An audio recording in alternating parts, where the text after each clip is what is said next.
ہم سب میں اب تم بھی شامل ہو چکے ہو طلحہ. ہم تم سے الگ نہیں. تم ہمارا حصہ ہو. تم بھی ابلیس ہو.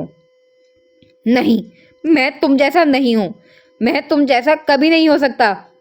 اس کی آواز گڑگڑ کی صورت حلق سے برآمد ہو رہی تھی.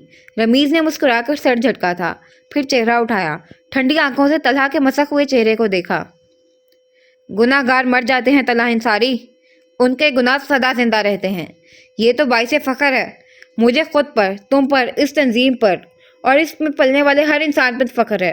مجھے اپنے گناہوں پر کوئی ملال نہیں، مجھے ان پر فخر ہے. یہ میرا غرور ہے، یہ میرے دعوے پر دلیل ہے.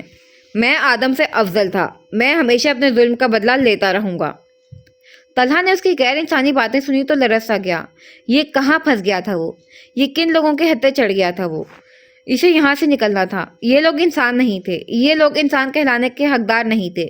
اس کا سارا جسم لرزش کا شکار ہونے لگا تھا. آج دیکھو، میں خدا نہیں تو اس سے کچھ کم بھی نہیں ہوں. میں انسانوں کے اپنے اشاروں پر قابو کرتا ہوں. میں انہیں موت دینے اور زندہ رکھنے پر قادر ہوں. میں ابلیس ہوں اور مجھے فخر ہے کہ میں ظالم ہوں. مظلوم بن کر ظلم سہنے سے ظالم بن کر اپنی زندگی کا غصہ انسانوں پر اتارنا کئی گنا بہتر ہے. میں ایک باعزت اور قابل قدر متاع ہوں. تم بھی عنقریب یہی بن جاؤ گے، بلکہ تم بھی ہمارے جیسے بن چکے ہو. وہ اس کے سامنے سے اٹھ کھڑا ہوا. طلحہ نے اٹھنا چاہا لیکن احمد کی پرزور گرفت پر وہ اپنی جگہ سے ہل تک نہ سکا. اس کی گردن پر احمد کی گرفت اس قدر سخت تھی کہ اسے اپنی گردن ٹوٹتی ہوئی محسوس ہونے لگی. تم انسان نہیں ہو. ہمارے درمیان اتنے عرصے سے بھیڑیا زندہ تھا. خدا تم سے اس کا حساب لے گا رمیز. خدا ایک زندہ جاوید حقیقت ہے. تمہارا یہ تکبر اس حقیقت سے آزادی نہیں دلوا سکتا تمہیں. اسی گرگڑ سی آواز پر رمیز کی سرشاری اگلے ہی پل سمٹ گئی تھی. اس کی رگوں میں یکدم ہی چنگاریاں سی دوڑنے لگی تھیں. اسے غصہ آ رہا تھا. کن پٹی میں اس کا خون ٹھوکریں مارنے لگا تھا. وہ اگلے ہی پل تیزی سے پلٹا اور پھر بھاری پیپر ویٹ اٹھا کر پوری قوت سے طلحہ کے سر پر دے مارا. خون کے چھینٹے اڑ کر احمد کے چہرے پر آ لگے تھے، لیکن اس نے پوری طاقت سے گردن کو پکڑے رکھا. وہ اتنے شفاق سے وار پر اس کی گرفت تلے ماہی بے آب کی مانند تڑپنے لگا. بہت سا خون نکل کر فرش پر بہلنے لگا. طلحہ بے ہوش ہو گیا تھا. رمیز پیچھے ہوا. اس کے اپنے چہرے پر بھی خون کے چھینٹے آ لگے تھے. چند اس نے سفید بے رحم سے چہرے پر لگا خون ہتھیلی سے صاف کیا، ساتھ احمد کو آنکھ سے اشارہ بھی کیا. وہ اس کے ابرو کے ہر اشارے سے بخوبی واقف تھا. اور پھر طلحہ انصاری اس بستی میں دم توڑتا ہوا کسی کو مل گیا تھا. اس نے بھاگ کر درمیانی فاصلہ عبور کیا تھا اور پھر تیزی سے وہ اس خون آلود سے مرد کے سرانے آ بیٹھا تھا. اسے سمجھ نہیں آیا کہ کیا کرے. درد سے کراہتے اس آدمی نے اس کے ہاتھوں کو اپنے خون آلود ہاتھوں میں تھام لیا. وہ بے بسی سے اس مرتے ہوئے شخص کو دیکھنے پر مجبور کر دیا گیا تھا. میری میری میری بہن کی حفاظت. اس کے لبوں سے بامشکل چند لفظ ٹوٹ ٹوٹ کر ادا ہوئے تھے. وہ اب کے کان اس کے لبوں کے قریب جھکا کر سننے کی صحیح کر رہا تھا. اس کے کپکپاتے ہاتھ اس مرد کے خون آلود ہاتھوں میں قید ہو کر رہ گئے تھے. کون ہے آپ کی بہن؟ کہاں رہتی ہے؟ اس کی روح بلبلا اٹھی تھی. وہ اپنے گھر کی عورتوں کا محافظ ثابت نہ ہو سکا، لیکن اب وہ ہر مرد کو مزید اس اذیت سے بچا لینا چاہتا تھا. اسے نہیں پتا تھا کہ وہ کیوں رو رہا ہے. اس کے آنسو طلحہ کے رخسار پر گرنے لگے تھے. یہ پوری آرگنائزیشن ہے. یہ لوگوں کے اعصاب فروخت کرتے ہیں. تمہاری ماں ان کے پاس. کب کپاہٹ اس قدر تھی کہ طلحہ کی کوئی بھی بات اس کی سمجھ سے باہر ہوتی جا رہی تھی. اسے یاد تھا کہ اگلی ہی پل طلحہ نے اس کے ہاتھوں کو مزید طاقت سے اپنے ہاتھوں میں دبایا تھا. وہ اس مرتے انسان کی آخری امید تھا. وہ اس کے لیے آخری راہ تھا. وہ ہر اس گھر کو ختم کر دیں گے جو ان کے راستے میں آئے گا. میری بہن. تکلیف کے باعث اس کی آواز گھٹ کر رہ گئی تھی. اس کے جسم سے نکلتا خون حرم کے لباس کو خون آلود کر گیا تھا. اس نے جھک کر اس شخص کے ہاتھوں کو مضبوطی سے تھاما.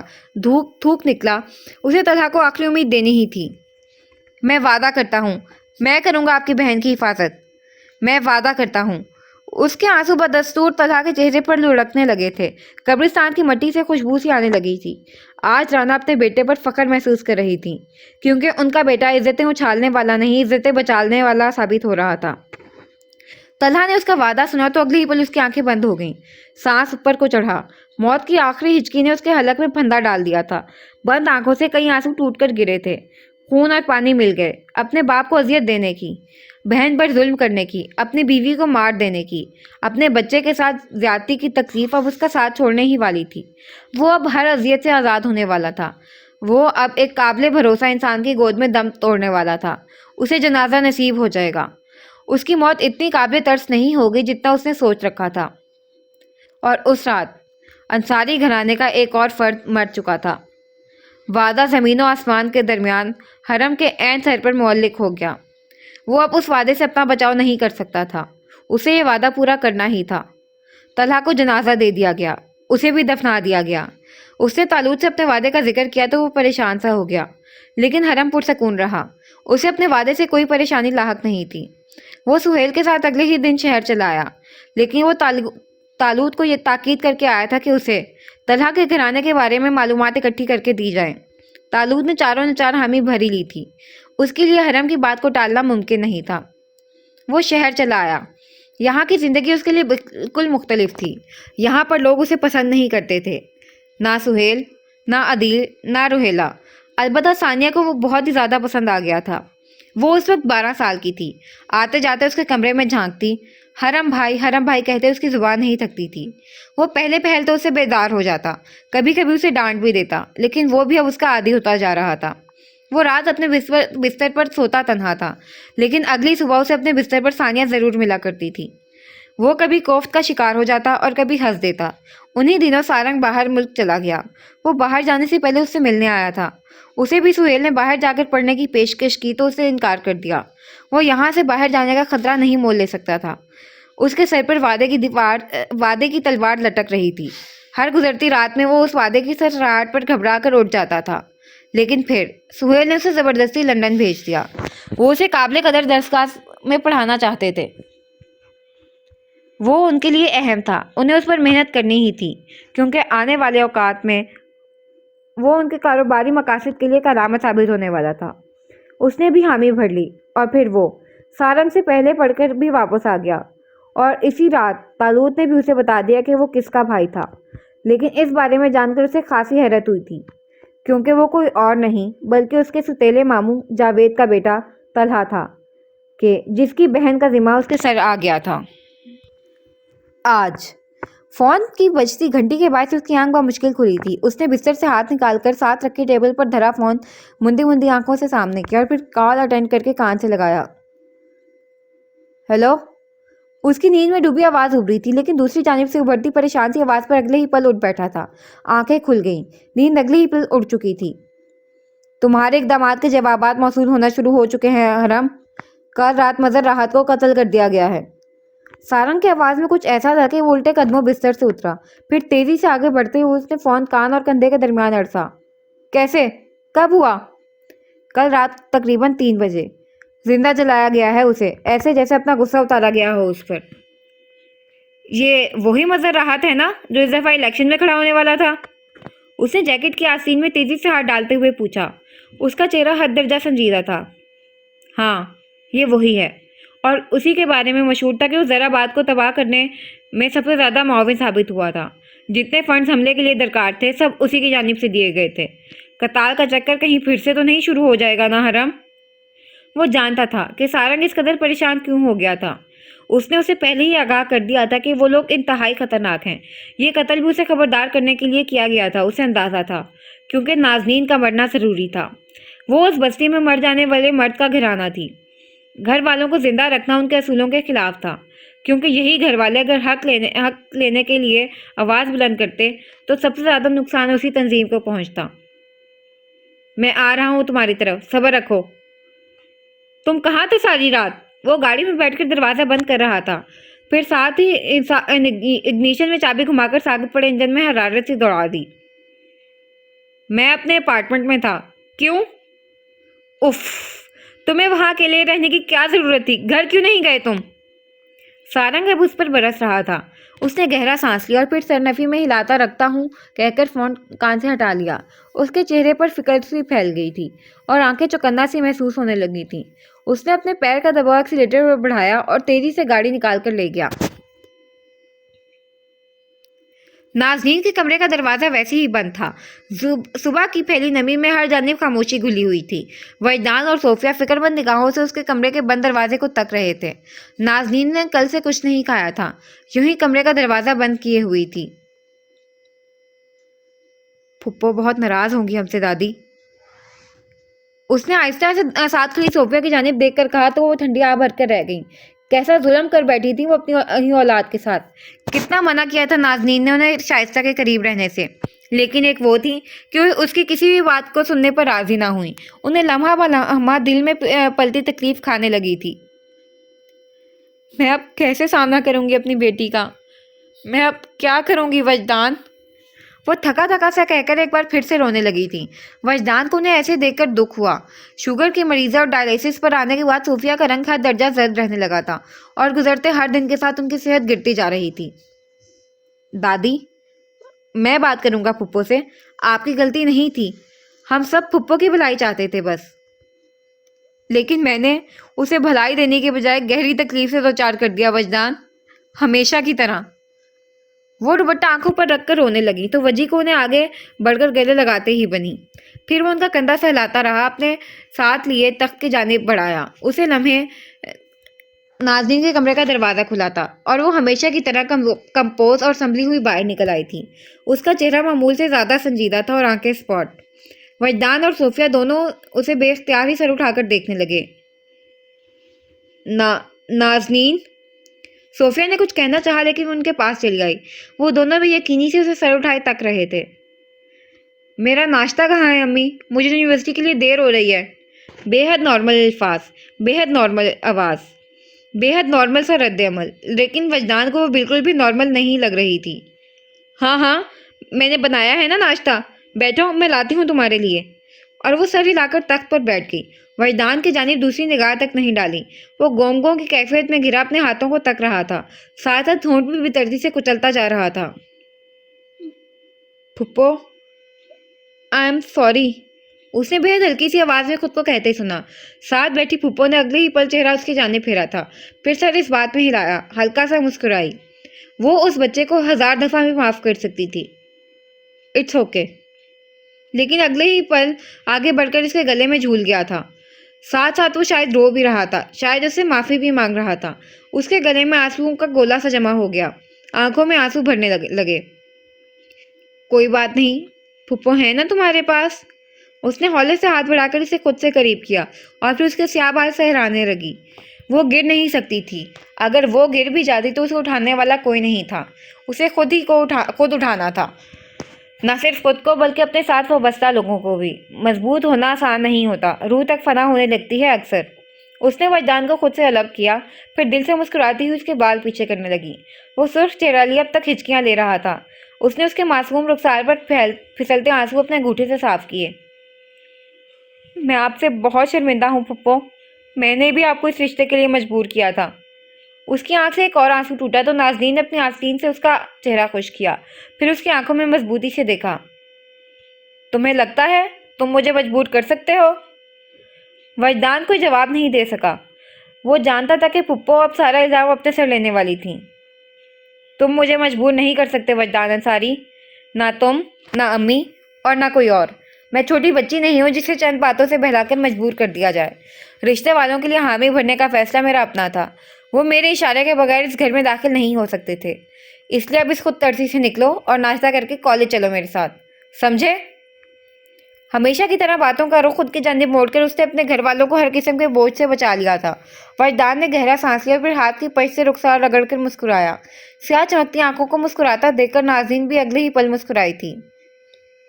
امی، آپ ناشتہ لا رہی ہیں یا میں جاؤں؟ اب وہ پلٹ کر ہمیشہ کی طرح صوفیہ کو آواز دے رہی تھی۔ یہ ہمت اسی کو دکھانی تھی، اسے ہی اپنے گھرانے کو سنبھالنا تھا۔ صوفیہ نے ان دونوں کو کچن کے دروازے سے باتیں کرتا دیکھا تو آسودہ سا سانس بھر کر دوپٹے سے آنکھیں پوچھتے ناشتہ لیے تخت تک چلی آئیں۔ وہ سارنگ کے کلینک چلا آیا تھا، پھر کافی دیر تک وہ اس تازہ ہوئے قتل پر بحث کرتے رہے۔ ان کا پہلا شک زیرو تھا، لیکن زیرو اپنے ہی حکام کو کیسے قتل کر سکتا تھا؟ اگر یہ زیرو نہیں تھا تو پھر کون تھا؟ ان کے پاس دوسرا سسپیکٹ کون ہو سکتا تھا؟ ہمیں کرائم سین پر جا کر دیکھنا چاہیے۔ سارنگ نے 100 کی ایک بات کی تھی۔ اس نے ضبط سے اس کی جانب دیکھا۔ ہم وہاں دن کی روشنی میں نہیں جا سکتے۔ یہ جو انسان اس سارے تماشے کا ہیڈ ہے نا، وہ بدقسمتی سے رشتے میں میرا سوتیلا ماموں لگتا ہے۔ ایک تو خدا کی قسم، کیسے کرمنل خاندان سے رشتہ ہے تیرا؟ وہ جھنجھلایا تھا۔ اس نے بیزار سا ہاتھ جلا کر اسے خاموش رہنے کا اشارہ کیا۔ اس کا ذہن انتشار کا شکار لگتا تھا اور لمحہ بلمحہ کچھ ایسا محسوس نہیں ہو رہا تھا۔ ایک کام کرو، کچھ سوچ کر وہ یکدم سیدھا ہو بیٹھا۔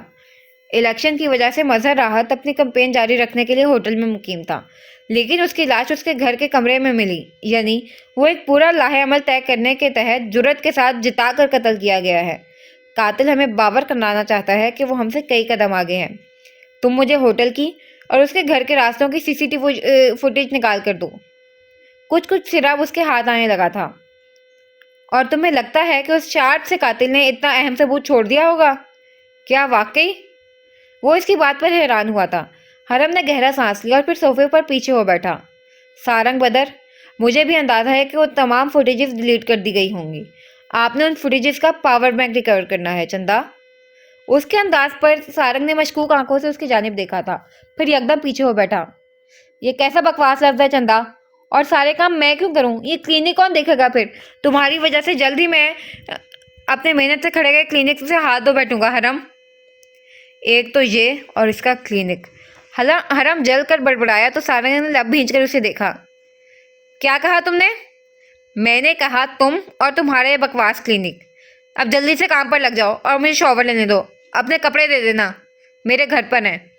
وہ اس کی بات کا اثر لیے بغیر اٹھ کھڑا ہوا اور اب وہ مزے سے اوپر جاتے زینوں کی جانب بڑھ گیا۔ سارنگ کا اپارٹمنٹ اس کے کلینک کے اوپر ہی تھا۔ لے لو سب لے لو، مجھے تو دفان کر دو بالکل۔ وہ اس کے پیچھے زور سے بولا تو زینے چڑھتے حرم نے سر جھٹکا۔ سارنگ بیچارے کی دہائی پر بھلا اس نے پہلے کبھی کان دھرے تھے جو اب دھرتا؟ وہ لائبریری میں کافی دیر سے مصروف تھی۔ کچھ دیر سستانے کے لیے اس نے اپنے قدموں کا رخ باہر کی جانب پھیرا تھا، پھر یونیورسٹی کے اکبر برآمدے میں چلی آئی۔ آج الہام نہیں آئی تھی تو اس کے گرد کچھ زیادہ ہی خاموشی پھیلی ہوئی محسوس ہونے لگی تھی۔ سردیوں کی آمد تھی۔ یوں سبزہ زار پر گرتی نرم گرم سی دھوپ دیکھ کر اس کے وجود کو کچھ سکون میسر آیا تھا۔ چھٹی کا وقت ہونے کے بعد چنی میں رش خاصا کم ہو چلا تھا اور پھر رقبی جانب تو طلباء نہ ہونے کے برابر تھے۔ وہ قدم قدم چلتی آگے بڑھائی، پھر برآمدے میں بنے کھلے زینوں پر بیٹھ گئی۔ سفید چوڑی دار پاجامہ اور لمبی قمیض میں اس کا سراپا دھوپ کے عکس میں دمک رہا تھا۔ سیاہ بال جھک کر چکنی ٹائلز کو چھونے لگے۔ یکایک وہ اس کے ساتھ بے حد خاموشی سے آ بیٹھا۔ اس نے چونک کر چہرہ پھیرا تو ہلکا سا حیران ہوئی۔ وہ شانزِ ابراہیم تھی۔ اسے اس کا چہرہ دیکھ کر یاد آ گیا تھا کہ فصیح ذوالفقار کے اعمال سامنے آ جانے پر وائس چانسلر نے خود نوٹس کیا تھا اور اب اس کے حوالے سے کارروائی بھی جاری تھی۔ جو ہی کچھ ثابت ہوتا، فصیح کو اسی وقت اس درس گاہ سے بے دخل کر دیا جاتا، اور جب تک قانونی کارروائی جاری تھی فصیح کو یہاں پڑھانے کی اجازت نہیں تھی۔ شانزے اور اس جیسی ہر طلبہ نے سکون کا سانس لیا تھا۔ اس نے اگلے ہی لمحے چہرہ سامنے کی جانب پھیر لیا تھا۔ شانزے بھی سامنے پھیلے سبزہ کو تک رہی تھی۔ ہم لڑکیاں اتنی کمزور کیوں ہوتی ہیں میڈم؟ اس کی بے حد کمزور سی گیلی آواز ناظرین کی سماعت میں اتری تھی۔ اس نے آہستہ سے ہاتھ آگے بڑھا کر اس کی پیٹھ سے ہلائی تھی۔ اسے پتا تھا کہ شانزے اب رونے والی ہے۔ وہ اس کی جگہ رہ چکی تھی۔ وہ اس اذیت کو جانتی تھی۔ ظلم میرے ساتھ ہوا تھا اور مجھ میں ہی اتنی ہمت نہیں تھی کہ میں ظالم کو منہ توڑ جواب دے سکوں۔ میری بزدلی کی تو حد یہ تھی کہ جو میرے لیے ڈٹ کر کھڑا ہوا میں اسے بھی مجدار میں چھوڑ کر بھاگ گئی۔ میں خوف زدہ تھی، میں بہت خوف زدہ تھی۔ آنسو ٹپ گر کر اس قمیض کے دامن میں جذب ہونے لگے۔ ناظرین کا ہاتھ اب تک اس کی پیٹھ سے ہلا رہا تھا۔ سبزہ زار پر پگھل کر گرتی دھوپ میں اداسی تحلیل ہونے لگی تھی۔ یہ خوف اتنا اذیت ناک کیوں ہوتا ہے میڈم؟ یہ دنیا اتنی انفیئر کیوں ہے؟ ظلم میرے ساتھ ہوا تو مجھے چھپنا کیوں پڑا؟ جس نے ظلم کیا چھپنا تو اسے چاہیے تھا نا؟ پھر میں کیوں؟ الفاظ ٹوٹ گئے۔ حلق میں آنسوؤں کا پھندا سا لگ گیا۔ میرا کسی نے یقین نہیں کیا۔ میں نے گھر والوں کو بتایا تو وہ مجھے الزام دینے لگے۔ میری دوستوں نے مجھ سے کنارہ کشی اختیار کر لی۔ لوگوں کو لگنے لگا شاید میں ذہنی مریض بنتی جا رہی ہوں۔ میں اسی لیے آپ کا ساتھ نہیں دے سکی۔ میں بہت شرمندہ ہوں آپ سے۔ میں آپ کے ساتھ کھڑی نہیں رہ سکی۔ میں معافی مانگنے آئی ہوں آپ سے میڈم، اور آپ کو سلام کرنے آئی ہوں آپ کی جرات پر۔ آپ مضبوط ہیں۔ آپ نے ان سب کا مقابلہ اکیلے کیا۔ میں خدا سے اب ہر پہر دعا کیا کرتی ہوں کہ وہ مجھے آپ جیسی جرت عطا کرے۔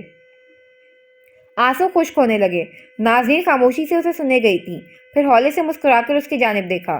وہ دونوں ایک ہی طرح زخمی کی گئی تھیں، ایک ہی جگہ سے ڈسی گئی تھیں۔ ان کا غم برابر تھا، بس ان کے درمیان گزرے ماہوں سال کا فرق ہلکورے لینے لگا تھا۔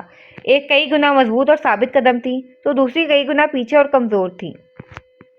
جانتی ہو، جب میں تمہاری جتنی تھی تب میں بھی ایسی ایک درسگاہ کی طالبہ تھی۔ مجھے بھی ایک پروفیسر نے زد و کوب کرنے کی کوشش کی تھی، لیکن میں اسے خوفزدہ نہیں ہوئی۔ میں نے اپنی جانب آتے اس ہاتھ کو جھٹک دیا۔ شانزے، خود کو بچانے کے لیے تمہیں جتنے ہاتھ جھٹکنے پڑے تم جھٹکو، تمہیں اپنی زبان جتنی استعمال کرنی پڑے تم کرو، تمہیں جتنا زور سے چلانا پڑے تم چلاؤ، تم اپنے لیے جو کر سکتی ہو کرو۔ لوگ ہر وقت تمہارا بچاؤ نہیں کریں گے۔ اس زبان کو استعمال کرنا سیکھو، ان ہاتھوں کو فولاد بناؤ، ان نگاہوں سے نرمی کھینچ لو، اپنے لیے جس بھی راہ کو اپنا سکتی ہو اپنا لو، کیونکہ انسان اپنا سب سے بڑا مسیح خود ہوا کرتے ہیں۔ ہمیں اپنے آپ کو جہنم سے خود بچانا ہوتا ہے۔ شانزے نے مسکرا کر اپنے آنسو صاف کر لیے، پھر اٹھ کھڑی ہوئی، ہاتھ آگے بڑھایا۔ ناظرین نے کھل کر مسکراتے ہوئے اس کا ہاتھ تھام لیا۔ آپ میری آئیڈیل ہیں آج سے میڈم۔ اور وہ بساختہ ہنس دی تھی۔ دھوپ کے عکس میں ہنسی کی پائل سی بنج اٹھی تھی۔ اس نے ہولے سے شانزے کا ہاتھ دبایا اور پھر چھوڑ دیا۔ وہ اسے ہاتھ ہلا کر اپنی راہ کی جانب بڑھ گئی۔ اسے کے زخمی دل پر شانزے کی مسکراہٹ نے مرہم رکھ دیا تھا۔ زندگی اتنی بھی تاریک نہیں تھی، اس کے اچھے اعمال ہمیشہ اس کی رہنمائی کرنے والے تھے۔ وہ ابھی رخسار کو ایک ہاتھ پر ٹکائے اس رستے کو ہی تک رہی تھی کہ کسی کے کھنکارنے کی آواز پر چونکی۔ چہرہ پھیر کر دیکھا تو لمحے بھر کے لیے حیران ہوئی۔ زاویار گردن جھکا کر اسے ہی دیکھ رہا تھا۔ اس کی آنکھوں میں چمکتی نرمی ناظرین کو بے حد بھلی معلوم ہوئی تھی۔ جرأت مت میڈم، آپ یہاں تنہا کیوں بیٹھی ہیں؟ اس کے طرز تخاطب پر وہ نہ چاہتے ہوئے بھی مسکرا دی تھی، پھر آنکھوں پر ہاتھ کا چھچا بنا کر اسے دیکھا۔ دھوپ کے باعث اس کی آنکھیں چندیا گئی تھیں۔ زاویار کو نہ چاہتے ہوئے بھی نگاہ پھیرنی پڑی۔ کیا مصیبت ہے یار، وہ زیر لب بڑبڑایا۔ میری تنہائی سے کوئی مسئلہ ہے تمہیں؟ نہیں، لیکن اگر میں اس تنہائی میں مخلص ہو جاؤں تو کیا آپ کو کوئی ایشو تو نہیں ہوگا نا؟ ناظرین نے اس کے سوال پر آنکھوں سے ہاتھ ہٹا لیا، چہرہ پھیر کر سامنے پھیلے زفزار کو تکنے لگی۔ وہ بھی آہستہ سے اس سے ایک فاصلہ رکھ کر بیٹھ گیا۔ وہ خوش لگ رہی تھی، اس نے کہا تو وہ نہ سمجھی سے اسے دیکھنے لگی۔ کون؟ شانزے؟ جی وہی، جس کے لیے آپ نے پوری یونی کو سر پر اٹھا لیا تھا، اس نے کہا تو ناظرین مسکرائی۔ وہ آج اس کی آنکھوں کو اتنا برا نہیں لگ رہا تھا جتنا اس پہلے دن لگا تھا۔ ویسے کیا آپ ایسی ہی ہیں؟ کیسی؟ اس نے پوچھا تو وہ لبوں کو دبا کر چند پل ذہن میں الفاظ ترتیب دینے لگا، پھر اس کی جانب دیکھا۔ ایسی، کسی کے بھی ساتھ ہوتے ظلم پر لوگوں کو 3 چانٹے مارنے والی۔ اور اب کہ وہ جھینپ کر ہنس پڑی۔ دھوپ کی تمازت سے اس کے رخسار گلابی ہو رہے تھے اور ہنسنے کے باعث خوبصورتی سے سجے دانت پوری طریقے سے جگمگائے۔ زاویار سانس تک نہیں لے سکا، اسے اپنی بات بھول گئی تھی۔ تم کیوں پوچھ رہے ہو؟ کیا تمہیں بھی کسی نے ظلم کا نشانہ بنایا ہے؟ جی بنایا تو ہے۔ اسے محو ہو کر دیکھتے اس کے لبوں سے بے اختیار ہی فکرہ پھسلا تو ناظرین اس کی جانب گھومی۔ سیاہ آنکھوں میں نہ سمجھی سمٹ آئی، گھنگور پلکوں کی ہر جنبش پر اس کا دل بیٹھا جا رہا تھا۔ کس نے؟ اس نے چہرہ سبزار کی جانب پھیر لیا۔ وہ ان آنکھوں کا سامنا مزید کیسے کر سکتا تھا؟ وہ اتنی خوبصورت آنکھیں تھی کہ انہیں دیکھتے رہنے کو دل چاہتا تھا۔ کیا کریں گی جان کر؟ کیا بدلہ لیں گی میرے لیے؟ اگر لے سکی تو ضرور لوں گی۔ اسٹوڈنٹ ہو تم میرے، اتنا تو کر ہی سکتی ہوں تمہارے لیے، لیکن ایک بات ہے، تم جیسے لڑکے کو ظلم کا نشانہ بنانا آسان تو نہیں۔ مجھے ابھی تک وسیع کی راہداری والی عزت افزائی بھولی نہیں ہے۔ اس کے کہنے پر زاویار نے خجل سا سر کھجایا تھا، لبوں پر ہلکی سی مسکراہٹ بھی بکھر گئی تھی۔ ایک ڈیل کر لیتے ہیں پھر۔ اس کے کہنے پر وہ اسے نہ سمجھی سے دیکھنے لگی۔ جو آپ کے ساتھ ظلم کرنے کی کوشش کرے گا اسے میں دیکھ لوں گا، اور جو میرے ساتھ زیادتی کے ساتھ پیش آنے کی کوشش کرے گا اس کی طبیعت آپ درست کر دیجیے گا۔ اس کی قطعی آنکھوں میں بچوں کی سی چمک دیکھ کر وہ مسکراتی ہوئی کلائی پر بندھی گھڑی میں ٹائم دیکھتی اٹھ کھڑی ہوئی۔ اس کی کلاس کا وقت ہو چکا تھا۔ زاویار بھی ساتھ ہی اٹھا۔ کیا ڈیل پسند نہیں آئی؟ پھر اسے ایک قدم کا فاصلہ رکھ کر چلنے لگا۔ راہداری کے کھلے زینوں پر اب تک دھوپ ترچھی ہو کر گر رہی تھی۔ چلیں، اگر آپ میرے اینڈ پر خیال نہ بھی رکھنا چاہیں تب بھی میں آپ کے اینڈ پر خیال رکھ سکتا ہوں۔ ایک قدم کا فاصلہ عبور ہو گیا تھا۔ اب اس کے ساتھ قدم ملا کر چلنے لگا تھا، لیکن اس ساتھ چلنے میں بھی احتیاط واضح تھی۔ ناظرین نے کلاس کے باہر رک کر چہرہ اس کی جانب پھیرا تھا۔ تم اچھے لڑکے ہو زاویار، اپنی پڑھائی پر توجہ دو اور اچھی خوشحال زندگی بسر کرو۔ جھگڑے اور فساد کرنے سے انسان کی زندگی برباد ہوتی ہے۔ اور وہ تو اس نرمی کے سامنے کچھ بولنا ہی بھول گیا تھا۔ کسی نے بھی تو کبھی اسے زندگی کی جانب نہیں بلایا تھا۔ اس جھلستی زندگی میں گویا کوئی ٹھنڈا سا بادل اس کے سر پر سایہ فگن ہو گیا تھا۔ اس نے ہولے سے اس بات میں سر ہلایا تھا اور نازنین نے نرم نگاہوں سے اسے دیکھا اور پھر کمرہ جماعت کی جانب مڑ گئی۔ راہداری میں وہ اب تک جم کر کھڑا تھا۔ اسٹڈی میں ہر جانب گہری سی خاموشی کا راج تھا۔ احمد رمیز کے سامنے ہاتھ باندھے سر جھکائے مؤدب سا کھڑا تھا اور دوسری جانب رمیز کے سامنے میز پر رکھے لیپ ٹاپ پر مظہر راحت کے قتل کی خبر زور و شور سے نشر کی جا رہی تھی۔ پورے ملک میں بے چینی سی پھیل گئی تھی۔ ہر جانب سے خوف سمٹ آیا تھا۔ اتنا بارسوخ اور قوی سیاستدان اگر اس ملک میں محفوظ نہیں تھا تو عام عوام کیسے تحفظ کی فضا کو محسوس کر سکتے تھے؟ اسے اس قدر بے دردی اور تکلیف دہ موت دی گئی تھی کہ ہر دیکھنے والی آنکھ اور سننے والے کانوں نے پناہ طلب کی تھی۔ اسے زندہ جلایا گیا تھا۔ ایک جھلسانے والی موت دی گئی تھی اسے۔ رمیز نے اگلے ہی پل لیپ ٹاپ کی اسکرین کو ہاتھ مار کر نیچے گرایا تھا، پھر اپنی ٹائی کی گرا ڈھیلی کی۔ اسے یکدم فضا میں آکسیجن کی کمی محسوس ہوئی تھی۔ یہ کام کس کا ہو سکتا تھا؟ کون تھا جو اتنی بے خوفی سے ان کی ناک تلے ان کا اہم کرندہ مار کر جا چکا تھا؟ اس نے اگلے ہی پل احمد کی جانب نگاہ پھیری تھی۔ ابھی پورے آفس میں ایک بے چین سی لہر سر اٹھائے گی احمد، خاص کر ہمارے ساتھی شیئر ہولڈرز اس مسئلے کو لے کر پروپیگنڈا کرنے کی کوشش کریں گے، کیونکہ مظہر راحت ایک اہم بندہ تھا۔ اس سے بھاری بھرکم فنڈز متوقع تھے جو کہ اب اس کی موت کے ساتھ ہی ختم ہو چکے ہیں۔ اس لیے ایک میٹنگ منظم کرو، مجھے بات کرنی ہے سب سے۔ اور دوسری بات، جلد از جلد اس قاتل کو پکڑو، اس کے مزید تباہی پھیلانے سے قبل۔ اس کی پیشانی پر چمکتا پسینہ کسی بھی طرح نارمل نہیں لگ رہا تھا۔ احمد نے سر ہلایا تھا۔ کیا آپ کو ایک عجیب سی بات کا اندازہ ہے سر؟ رمیز یکدم چونکا تھا، پھر اس کی جانب محتاط نگاہوں سے دیکھنے لگا۔ احمد نے چند فائلز اس کے عین سامنے رکھ دی تھیں۔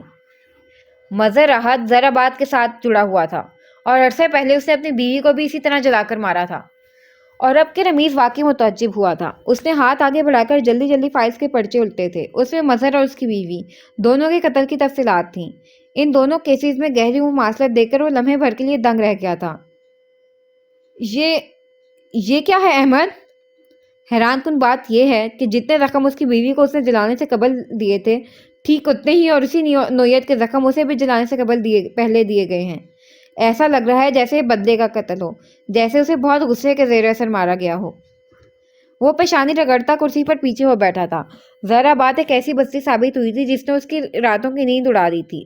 اس نے ہاتھ آگے بڑھا کر ساتھ رکھا شیشے کا گلاس اٹھایا اور پھر گٹ سارا پانی پی گیا۔ اسے یکدم ہی بے حد پیاس محسوس ہوئی تھی۔ اچھا سنو۔ وہ سنبھل کر اگلے ہی پل آگے ہو بیٹھا، پھر چہرہ اٹھا کر احمد کی جانب دیکھا۔ یہ ذرا بعد میں بچے کسی سروائیور کا کام لگتا ہے احمد۔ زاویار کی پڑتال کرو، مجھے اس پر شک ہے۔ لیکن احمد کی کن پٹی اگلی ہی پل پھڑک اٹھی تھی۔ اس کے چہرے پر ایک سایہ سا لہرایا تھا۔ اس نے غیر محسوس طریقے سے بھینچی مٹھی کمر کے پیچھے کر لی تھی۔ میں تینوں کو آپ کی تفتیش سے پہلے ہی چیک کر چکا ہوں۔ وہ تینوں قتل گاہ کے آس پاس بھی نہیں تھے۔ ان کے پاس ایلیبائز ہے اور وہ کرائم سین سے خاصے دور تھے جب قتل سرزد ہوا۔ اور اس کی ایسی وضاحت پر رمیز کے اوپر گھڑوں پانی پڑ گیا تھا۔ وہ گہرا سانس لیتا پیچھے ہو بیٹھا۔ اس کی نگاہیں اب کے دور خلا میں گھور رہی تھیں۔ اسے ایک بہت ہی غیر متوقع جھٹکا دیا گیا تھا۔ سب کچھ در و سمت میں سفر کر رہا تھا، پھر ایک دم سے سب کچھ تل پلٹ کیوں ہونے لگا؟ اسے غلطی کہاں ہوئی تھی؟ ذرا بعد کی کارروائی میں جتنے بھی ساتھی ملوث تھے احمد، ان سب کی نگرانی کرو، انہیں محتاط رہنے کا اشارہ کر دو، اور ہاں، آفس کے باہر سیکیورٹی سخت کر دو۔ ہم بالکل بھی رسک لینے کی پوزیشن میں نہیں۔ احمد اس کے احکامات پر سر ہلاتا پلٹ گیا، پھر دروازے کے باہر رک کر اس نے ایک اسپاٹ نگاہ بند دروازے پر ڈالی تھی۔ اس کے جبڑے پوری قوت سے پیچھے کی جانب بھیجے ہوئے لگتے تھے، لب سختی سے بند ہونے پر سفید پڑ رہے تھے اور آنکھیں ہر جذبے سے عاری محسوس ہو رہی تھیں۔ اس نے اگلے قدم تیزی سے زینوں کی جانب پھیرے تھے۔ اندر سرد پڑتی اسٹڈی میں رمیز بالکل خاموشی سے براجمان تھا۔ اس نے اگلے ہی پل ہاتھ میں تھاما فون کان سے لگایا، پھر بند دروازے کی جانب محتاط نگاہ ڈال کر پیچھے ہو بیٹھا۔ احمد پر نگاہ رکھو شاہی، یوں گویا تم کوئی سایہ ہو۔ وہ خاصا منجا ہوا آدمی ہے، ہوا کی خوشبو سے فضا میں سب آثار پہچاننے کی صلاحیت رکھتا ہے وہ۔ توجہ سے کام کرنا، کوئی کوتاہی سرزد نہ ہو تم سے۔ فون کان سے ہٹا کر سامنے ٹیبل پر ڈالتے ہوئے وہ اپنے بادشاہی کرسی پر آرام دہ سا ہو بیٹھا تھا۔ اسے احمد سے کوئی مسئلہ نہیں تھا۔ اسے ساری دنیا سے مسئلہ ہو سکتا تھا مگر احمد سے کبھی نہیں۔ لیکن کچھ دنوں سے اسے احمد نہیں لگ رہا تھا۔ اس کی آنکھوں میں رمیز نے کچھ چھپتا ہوا محسوس کیا تھا اور وہ اس چبھن کو نظر انداز نہیں کر سکا تھا۔ انسانوں کے لب ساکت رہیں تب بھی اس کی آنکھیں بولتی ہیں۔ جو آنکھوں پر بھی کڑے پہرے بٹھانا جانتے ہوں اسے صرف وہی لوگ خوفزدہ کیا کرتے تھے۔ اب اسے کیا خبر تھی کہ وہ کڑے پہرے بٹھانے والا اس کے بالکل قریب ہی سانس لے رہا تھا۔ اور پھر ابلیس کی خاصیت تو یہ ہوتی ہے کہ وہ زمین پر دھتکار دیے جانے کے باوجود بھی جنت میں موجود لوگوں کے سینوں میں وسوسے ڈالنے کی صلاحیت سے نوازا گیا ہوتا ہے۔ کوئی اس کے سینے میں بھی دھیرے دھیرے وسوسے پیدا کر رہا تھا۔ اور جانتے ہیں کیا؟ وسوسوں کا کوئی انت نہیں ہوا کرتا۔